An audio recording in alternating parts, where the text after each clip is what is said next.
Hi adventurous people! It's me, Froze, and for this video guys is pag-uusapan natin kung ano nga ba yung buhay ng isang OFW dito sa Dubai.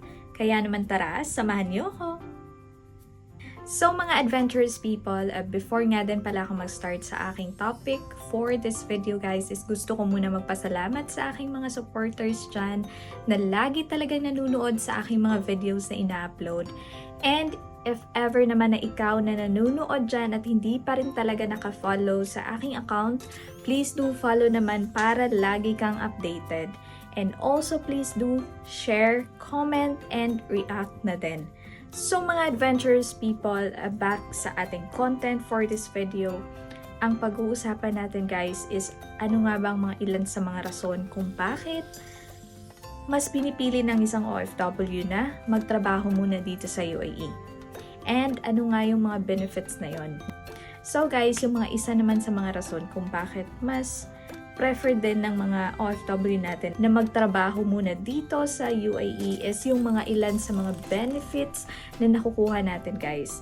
Kasi nga dito as a employee is meron kang mga ilan sa mga benefits na nakukuha mo dito.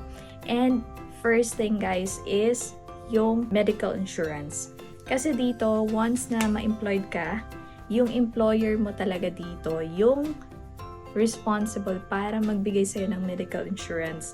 Kasi required nila yan as per sa law na kailangan talaga na bigyan nila ng medical insurance ang kanilang mga employee. So, ang second naman guys is yung sahod dito.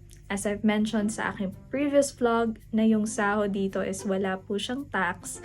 So, wala siyang income tax. So, that means na isang buong sahod mo talaga every month is yun talaga yung exact amount na matatanggap mo. And wala siyang deduction like something na mga income tax na kinukuha ng government sa atin. Unless na lang kung meron kang talagang deduction na sahod sa under sa employer mo. But then guys, when it comes to tax, income is talagang walang-wala talagang makakaltas sa'yo. Third guys is yung mga ticket, yung mga free ticket na mga benefits na binibigay sa atin ng mga employer. So dahil dyan, syempre 'di ba?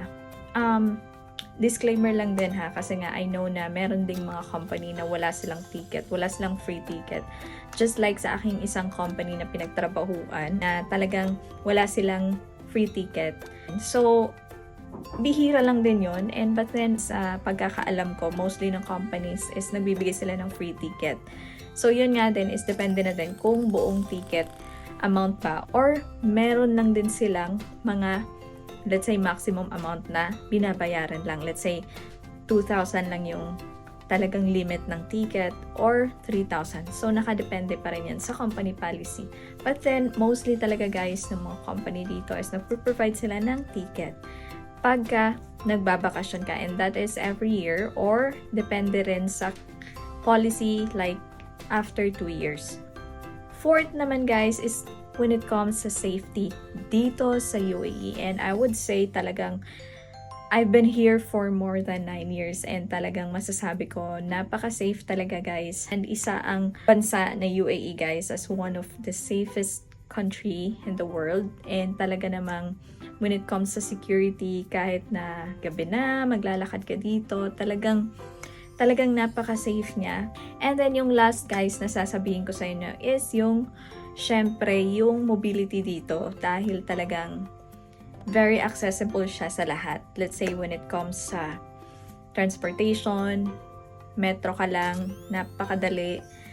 May bus, taxi, and then may tram sila dito. So talagang napakabilis yung mga ways of transportation dito.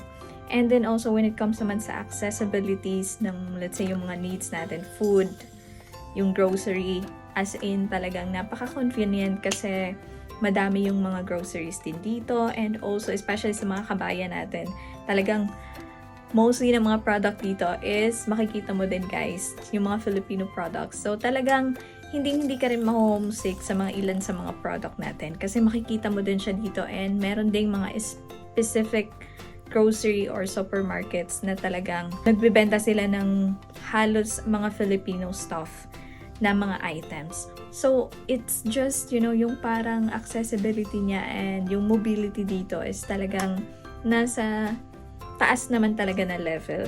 So, yun lang naman guys. And until here, I hope you enjoy and thanks for watching. Bye!